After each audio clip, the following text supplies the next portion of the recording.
It's the biggest power struggle in all of sports. Kevin Durant and the Brooklyn Nets. In case you haven't been paying attention, Kevin Durant wants out of Brooklyn, but finally, thank goodness, owner Joe Tsai, hey, he said enough of that. KD, I get it. You want the GM, you want the head coach out, but I ain't playing these games. Joe Tsai, in his words, not my own, he took to Twitter. Yes, billionaires, they do in fact take to Twitter. He took to Twitter and said, hey, our front office and coaching staff, they have my support. We will make the decisions in the best interest of the Brooklyn Nets. Thank you, Joe Tsai, for putting your foot down. Because I don't get it. Kevin Durant, you got paid $38 million by this man, Joe Tsai, to rehab. Then you got paid another $38 million the following season by this man, Joe Tsai, to play in 35 games. KD, you were making more than $1 million per game. Then get this. This man, Joe Tsai, paid you, KD, $194 million to be exact, million dollars for 4 more years after you only played 35 games. And KD, you got the audacity to say, hey, I want to be traded. It makes absolutely no sense to me. Joe Tsai brought KD to Gotham to be Batman. But it appears that KD is being nothing but a joker. KD is an incredible, incredible basketball player. He's a questionable teammate, but he's a terrible negotiator. Kudos to Joe Tsai for not negotiating with this man, Kevin Durant. Well, I got to bring in some people whose opinions I do want, teammates that I want to play with. That's Slick Ric Bucher and co-host of The Herd, the one and only Joy Taylor. Ladies, gentlemen, let's start it off. Slick Ric, what do you make of the Nets' power struggle? Not surprised, and I've seen this happen before, but essentially this is Kevin Durant saying, I really don't want to leave Brooklyn. I don't want to leave Kyrie Irving. But what have we done that is going to convince me that we're going to be better next season than we have been up to now? Nothing has happened. In fact, they made the deal for Ben Simmons. Ben Simmons lets the team know that, or doesn't let them know, ghosts them on a chat prior to Game 4, saying, when they were asking whether he was going to play or not. And KD's looking at this and going, well, this is not what I signed up for. And yes, you made the point that they had all this money that they have given Kevin Durant. Well, Kevin Durant knew he was going to get that money all along. Whether it was Joe Tsai gave it to him or somebody else, he's wondering why that man that you referenced did not pay Kyrie Irving what he could have paid him. Why he has the guy that he went to Brooklyn to build this team and this franchise and this supposedly this dynamic team that they were going to put together. Why he's not getting paid, why he's not guaranteed that he's going to be there beyond this season. So that's why Kevin Durant is looking at it and saying, so who's at the heart of all this? Joe, well, it's Sean Marks, the GM, and it's Steve Nash, the head coach. And if we're in a bind with Ben Simmons, it's because you guys didn't anticipate that him signing a rookie salary scale extension at the max was going to mean that we couldn't get any of the other rookie scale max players in exchange or in anything else that we did. So we were hamstrung. So he's looking at this and he's thinking, okay, and Steve Nash, we got swept. We didn't make any profound changes against the Boston Celtics. If I'm looking at trying to win right now with this crew, I don't see the path there. Real quick, Joy, before you go, I need Slick Ric Bucher to recant this story for me that has shaken up the internet, if you will. Yes. Kevin Durant was in a group message with Ben Simmons before Game 4, Round 1. They ask Ben Simmons if Ben Simmons is going to play in the game, and Ben Simmons doesn't respond. He just leaves the chat. Now, you told Joy on The Herd. I need you to tell me on Speak for Yourself. Yes. Give me some details around that. Well, there's somewhere between Game 3 and Game 4, and there was a question whether Ben was going to gut it out and try to play. Obviously needed back surgery, but the question was he going to try to suck it up and play? And so they were on a group chat, the players, and they put it to him, like, what's the deal? And Ben not only did he not answer, but I'm told he left the chat. So it left them in limbo, and if you'll recall, he wasn't on the bench for Game 4. So I'm told that the conversation with Joe Tsai was step one in terms of, can we convince Kevin to stay? And the other, and I don't know that this has happened or if it's going to happen, was to find a middle ground to get together with Ben Simmons and to say, can we can we mend that fence? Understand. Joy, what do you make of the power struggle between the Nets and Kevin Durant? It's really shaking up the basketball world.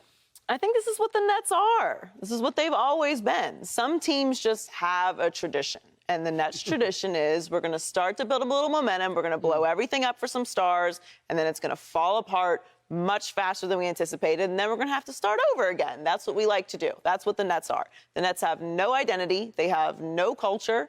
And essentially, they don't have much of a backbone either. I don't know that I'm taking that Joe Tsai tweet quite as literally as you are. It is a nice statement of support for his GM and coach, but he can move off of that without really being crucified. I support our front office. Mm-hmm. It's nice to have support. But we'll be making the best decision in interest of the Brooklyn Nets, right. Which is like, I support you. I'm not just going to let these rumors fly rampant. I'm going to say something. I don't know that that is just a complete rousing endorsement that I'm trading Kevin Durant and I am keeping Sean Marks and Steve Nash. This is what the Nets are. You remember they did this with KG and Paul Pierce, right? They brought KG and Paul Pierce in. They were 44-38. They lost in the second round to the Heat. Then Paul Pierce left that season for the Wizards. KG stayed. They lost in the first round to the Hawks 4-2 after finishing 38-44. Let's fast forward a little bit. The Nets were 42-20 and made to the playoffs in the 2018-19 season before Kyrie and KD came to Brooklyn. Lost in the first round to the 76ers. Perfectly respectable season. Building a little momentum with some young guys. Get them all out of here. Here we go. Kyrie and Kevin Durant. What has happened since Kyrie and KD have arrived? They have lost in the first round to the Raptors. They have lost in the second round to the Bucks. And they have lost in the first round to the Celtics, being the only team swept in the postseason this year. This is what the Brooklyn Nets are. So whether KD is winning this negotiation or the Nets are winning this negotiation, I don't know that there is a clear winner or loser in the situation. I don't blame Kevin Durant for trying to take control of his career. This is what Kevin Durant is at this point. The Nets knew what they were signing up for. To Rick's point, they did not extend Kyrie Irving, which was one of the main reasons why KD went there. James Harden is no longer there. Ben Simmons, I believe, plays basketball when I see Ben Simmons on a basketball court. So what is really there for Kevin Durant besides a contract? People talk about these contracts like they're blood oaths. You can get out of a contract. People do it all the time. It's called divorce. They're not a blood oath. It's not a this is your child. This is always your child. This is a contract. People rip them up. People restructure them. People change them all the time. So this idea that he has a contract, therefore he owes something, Kevin Durant can get out of this situation. The way I look at this meeting with Joe Tsai is very simple. Kevin Durant still wants out of Brooklyn. Things seem to have stalled. There have been massive deals presented, or at least rumored, out there for Kevin Durant, and there has been no movement. It's been a bit of a standstill. So let me just give you a little shove over the edge there, since you have all the leverage right now. You want me to stay here? You got to fire the head coach and you got to fire the GM. But here's the truth, I think, though.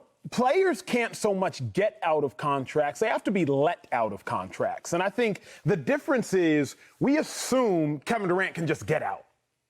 Can't really just get out. Tsai has to say, you know what, fine, KD, here's a door. You can go. I love what Joe Tsai said, because Joe Tsai has to remember he's a billionaire fighting a millionaire, a multi-billionaire fighting a millionaire. So even if KD does, in fact, want to get out, he's still got to get permission. Yeah. And in the midst of all this superstardom, in the midst of millions of Twitter followers, in the midst of a bunch of ha-has and retweets and likes and all of the things, we start to assume that players have more power than they actually do have. KD got a whole lot of power. But truth be told, the only power that Kevin Durant has is a power that Joe Tsai gives him. I also would be remiss if we didn't mention, what has KD ever done to show you he can properly construct a team or a coaching staff or a general manager staff, a managerial staff? What? When KD won, he went to a roster that was already built, a general manager in place, a head coach that was already a Hall of Famer before KD showed up, more than likely, in Steve Kerr. So KD hasn't done anything to let me know, you know what? I should take your advice. Because if I get rid of Steve Nash and I get rid of Sean Marks, who am I replacing them for? Because you, KD, wanted me to bring Steve Nash in the first place. So why would I listen to you now when you want me to get rid of him, Slick? Well, so there's two values to any player. And you are right. He can't just unilaterally leave. He needs Joe Tsai to say, I'm going to make a deal to send you someplace else. So there is that. However, there's also just the power of NBA players and superstars and the value that they carry. And it goes beyond being able to build a team and being able to win games. It's being able to sell tickets. Yep. It's being able to sell sponsorships. And Kevin Durant has enough stardom that pulls a lot of weight when you're trying to sell season tickets. I can go see Kevin Durant. All right, so take him away. I'm working in the season ticket office. You want to come see Kyrie? Well, is he going to play? I mean, you go down that rabbit hole really quick, and it undercuts you in terms of the business side of things. I love the history lesson that you gave us, Joy. I thought it was incredibly wise, even though we're talking about different players, we're talking about different owners, we're talking about different management. The Nets have done this, and other teams have too. Correct. Like, we're just going to go get the stars and then work off of that, and everything's going to be okay. You have to go get the right stars. And because they do have power. And you have to understand that it has to be a collaborative effort. And from the very beginning, this was not. This was KD dictating things, Kyrie dictating things. And then halfway through, you go, okay, by the way, KD, it's just you. It's not Kyrie. And he's looking at it going, wait a minute, this was a package deal. That's where the trouble started. And I don't know that it's going to change unless the Nets take a different view of Kyrie. But also, when you look at teams that go and get stars and don't blow it up for those stars, it's successful because there's a culture that already exists. KD went to a culture that already existed, a winning culture, a winning coach, a dedicated owner, a stable situation. He was plugged into that. When LeBron went to Miami, yes, Chris Bosh also came, but Dwayne Wade was already a champion. Pat Riley was already a champion. That organization was already well run. They didn't blow up their entire roster in order to get them. They, in fact, took less money to all play together. We see Kawhi going to the Raptors. Obviously, he didn't force his way there, but they already had an established culture. They were already at the top of the Eastern Conference year after year after year. They just needed that extra something. There's a little more seasoning in the pot, and they got it. That's how you add a star, and it puts you over the edge. When you blow up your entire culture and roster in order to bring stars in, you're negating the foundation of what is getting those stars there. And sometimes those stars don't care, KD and Kyrie, about that. But it very quickly became obvious there's nothing to build on here. It's just us. And you're top heavy, and you don't have a deep roster, and you don't have a bench, and you don't have a coach that can come in with some bravado and say, no, this is not the way we're doing it. And you can respect what I'm saying because I've won championships here. I built this house that you're walking into and putting your stardom on top of. And as far as a billionaire arguing with a millionaire, I'm not saying the contract's not binding, but there are one percenters in everything. Joe Tsai is a 1%er of 1%er on earth as this powerful billionaire. KD is a 1% of the 1% of the 1% of humans on earth that can do what he does. KD is more valuable in his lane than a billionaire owning a team. So that's a fair point. I can't go as far as to say it's an extraordinary point. It's a fair point. The reason I will build on that point is this. If KD is that valuable, I wouldn't let him go. When owners and teams finally dig their heels in, we rarely see players win. If Joe Tsai were like, hey, KD, here's what's going to happen. We're not getting rid of you, and we're not getting rid of Steve Nash. Right. So you can either play and make your money, or you can not play, and we'll still pay you. But in football, we saw what happened with Le'Veon Bell, who sat a whole season, and, very familiar with your Steelers. Hey, I ain't playing. Okay. Le'Veon Bell has recently, within the last 3 weeks, said that was one of the biggest regrets of his life. Obviously, Deshaun Watson had a very unique set of legal circumstances. But even if you all remember, before the legal circumstances, Deshaun was like, hey, I'm not playing Houston. Clearly, so many other things unfolded, but we saw how that has worked out for Deshaun Watson. If KD were to sit back and say, all right, fine, I'm not playing, he loses even more than Joe Tsai loses, if we're being honest. That's why I'm like, if I am Joe Tsai, I'm digging my heels into the ground. I already gave you $230 million for 5 years. I paid you $38 million just to rehab. What have you given me in return? A 49-point game? Thank you. What have you given me in return? One series win? Thank you. I gave you $230 million. Right now, you're winning, Kevin Durant. I like where you're going with that, because I believe that's the beginning of a culture. Somebody has to say, I'm running the show here. And it can't be, we often say, the inmates running the asylum. It can't work that way. You need someone who's able to take the big view. I don't know if Joe Tsai has that ability. But this is what I know about star players, and it goes to the very beginning when you were talking about all the things that they did for KD. And we've said this many times, right? Like, you did all these things. You brought Kyrie in with you. You signed DeAndre Jordan. You co-signed that Steve Nash was going to be there. You did all these things.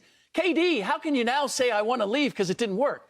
This is what I know about star players, is that they have demands and they have ideas of what's going to work.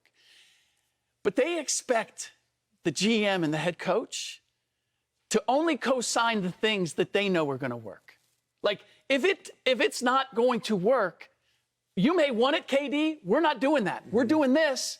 And if that works, KD's not going to go, oh, I'm mad that we didn't do it my way. He's going to go, thank God you did that. But if you co-sign his idea and it doesn't work, he's not looking at it going, oh, it's my fault. It's like, well, dude, you're the coach. You're the GM. You shouldn't have co-signed it. But I don't love the inmates running the asylum thing, because KD is more established right now in this role than Steve Nash is as a coach. Steve Nash has not done anything to prove that he should keep this job. I don't know what Sean Marks has done to show that he could keep this job. They are not untouchable. Kevin Durant, when I say he is irreplaceable, is because he is on the court. He is the one selling the tickets. Right. He is the draw for the fans. Nobody's showing up for Steve Nash and Sean Marks. Nobody's showing up for Joe Tsai. They want to see Kevin Durant play basketball. They want to see Kyrie Irving play basketball. They want to see Ben Simmons play basketball. That's all that fans care about, and fans are the ones giving you the money and supporting the team. But you're not building culture and doing that. You're not, but I don't buy it. When do you dig your heels in? You dig your heels in when Kyrie says he's not going to play. You send the message during the season when Kyrie says, I'm only playing 23 regular season games this year. Now you're so far behind. You're digging in now for what? What happens if KD does sit? He could sit. And then what are you selling this year to fans? You're selling drama, which no one cares about. You're selling KD not being on the court. Eventually, you are going to move off of KD because you're not going to win. So you're going to be worse this year without KD on the court. KD has plenty of money if he wanted to sit, which I don't think he will. You're going to be talked about all season long for being a disaster, which you are. It's fine to establish a culture, but what are you building that culture on? I would call his bluff. That's what it comes down to. I do not think KD is a basketball purist. We don't know much of what and whom KD loves, but we know this much. He loves the game of basketball. If I am Joe Tsai, I'm calling KD's bluff. KD, if you want to sit, go ahead. But you saw how much you liked missing the season when you had to sit because of a torn Achilles. I doubt you voluntarily want to give up a season of your life.